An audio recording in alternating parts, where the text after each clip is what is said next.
In front of me is Realme GT60 and today I would like to show you how you can open apps in pop-up view.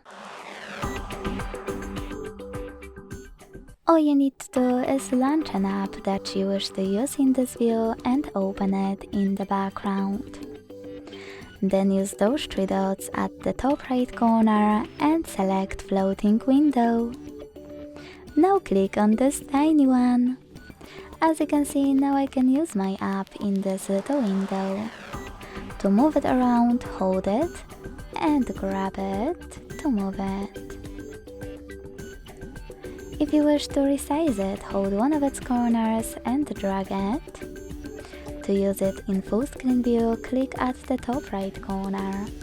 And to close it completely, at the top right one. Thanks so much for watching. If you enjoyed this video, leave a like, comment and subscribe. Bye!